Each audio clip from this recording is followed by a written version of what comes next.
So today we're doing something a little different. This is the last episode of this season. Season 1 is already coming to a close, and I want to do something with answering your questions today. No filters, no polish, just you sent some good ones in, and I picked out 4 that kind of hit the hardest. These are questions that people are asking themselves in private but don't always want to say out loud. So I want to get into it. Thank you so much for sending in questions. You can definitely do so at info@drashaprasad.com. You can drop a comment and you can send us an email if you want to, whatever it is.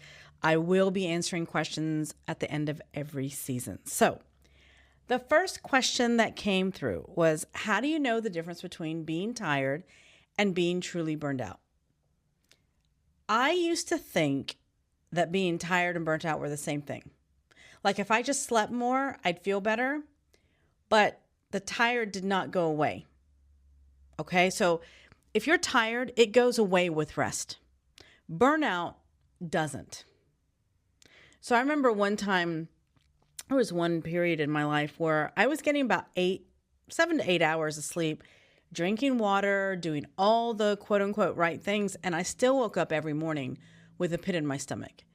Like before I even touched my phone or before I even brushed my teeth or whatever, I was already drained. That is what burnout looks like. When things that used to excite you start to feel like chores, when even like good news feels like another responsibility or something else that you need to be doing. And you can try to fake it, okay? You can try to fake it. You can try to, grab your coffee and try to give yourself an energy burst, but force a smile or tell people, yeah, I'm good. But I wasn't good at the time. And this is how to figure this out, the difference, okay? If rest doesn't fix it, then it's more than likely burnout or you're leading to a burnout. And burnout isn't about needing more sleep. It's about needing change. For me at that time, it was about cutting things out, saying no when I wanted to say no, and admitting to myself first and foremost that I wasn't okay. That was a scary thing, but that's exactly what saved me and prevented me from going towards a full-on burnout. So great question, by the way, because this is a question that I get a lot also working with my clients and patients. So very good question. The next question that I picked out from the listeners that sent in, what's the hardest truth that you've had to admit to yourself this year? That's a tough one, and I laugh about it because I think that there's a lot of them. But one of the hardest truths that I had to admit this year in particular was that I cannot do everything, especially when I'm in healing mode. For so long, I have been addicted to being busy. I've enjoyed it. I thought if I said yes to everything that I wanted to do, that if I stayed moving, people would think that it was, I was successful or unstoppable. But inside I was exhausted. And this year especially, I've been doing a lot of internal healing, kind of the universe has forced me in this direction. And I found out that saying yes to everything was really saying no to myself. And I needed to start saying yes to myself. I remember sitting at my desk one night, this is probably back in March, and I was looking at my calendar and I just started laughing, not because it was funny, but because it was insane. I looked at it from like an observer point and I thought, whose crazy calendar is this? There wasn't one single block of time for me, truly for me, not one. And that's when I thought, I am going into autopilot, but kind of super autopilot, I was building a confinement in a way. I wasn't building my life. And because of this external need to heal and to take more downtime for myself, admitting that was hard because it was hard for me to say no to things. And admitting that was a hard thing because it meant letting go of this image I had of myself and the one who always shows up, always delivers, always says yes. But when I finally admitted to myself, I cannot do this. I cannot do it all. I've got something better. I've got to get my peace back.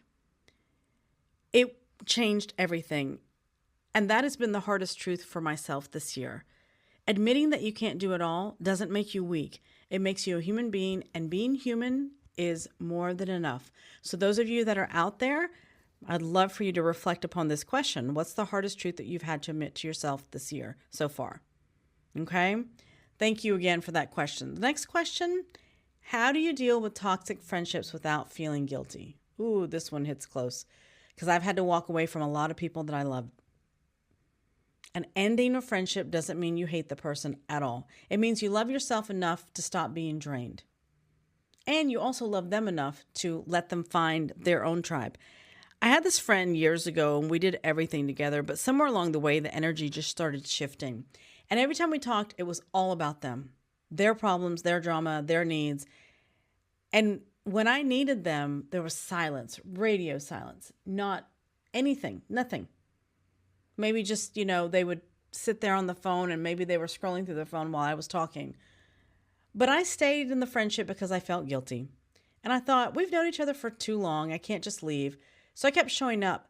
But I kept on feeling emptier and emptier and emptier. The turning point was one night after hanging out with them. I got in my car, I shut the door, and I was exhausted. And I just sat there. I felt so much worse than when I showed up. I was more drained after being with them than I was before. And I asked myself, why am I doing this to myself? What is it? And that was the moment that I gave myself permission to let go. And at first I felt guilty. But what I learned was that guilt doesn't mean that you're wrong. It means that you care. And when you care about someone and still choose to protect your peace, that's really expressing love. Letting go of friendships is hard, and it doesn't mean always that you have to tell someone in a harsh way, hey, you know what, I'm breaking up our friendship. It's not about that, but it's about making your peace a priority, making your viewpoint, your perspective a priority. And if that means maybe calling them less, answering less, just kind of letting things fade out. Trust me, they will find someone else to replace you pretty quickly. And that's okay. But be able to admit that it's time to let go of certain things, certain relationships, because it will definitely benefit you greatly in the end. And the last question that I picked is, how do you stop comparing yourself to everyone else? Okay, suffering from comparisonitis is natural. We all do it. But when comparison steals your joy, that's when it's dangerous. If you are scrolling social media and feeling like everyone else is ahead of you, new jobs, new houses, new relationships, and just sitting there, what am I even doing? That's really, a dangerous part to be in. But because that shift, that changed everything, is whenever you start asking yourself, would I actually trade lives with this person? When you see somebody that has got all these things that you're thinking, oh, I'd love to have that, really sit down and ask yourself, would I trade lives with that person? Not just the good parts, not just the highlight reel, but the entire life. And most of the time, the answer is no. We want someone else's success without their struggles, and that's not how it works. We want their chapter 20 of their life without going through chapters 1 through 19. But life doesn't work like that. The only person that is really worth comparing yourself to is the version of yourself from yesterday. Are you a little bit wiser? Are you a little bit kinder? Are you a little closer to who you want to be? That's the only scoreboard that matters. So when I catch myself comparing myself, I remind myself, stay in your lane. Your race is your race, no one else's, and you can't lose a race that's only meant for you. So thank you so much. These questions were so real, and I think that this is the beauty of this. When one person asks, 100 people are wondering the same thing. And if you've heard yourself in any of these answers today, take it as a sign you're not alone. And maybe, just maybe, it's time to stop dodging the questions you've been avoiding in your own life. Thank you so much for hanging out with me for this first season of Real Talk. I'm Dr. Asha. Thank you so much. If you have any other questions or anything, please send them in. Share this with someone who needs to hear these episodes, and keep sending me your questions because these conversations, this is the real stuff. And I really, truly enjoyed this. Thank you once again, and I'll see you next season.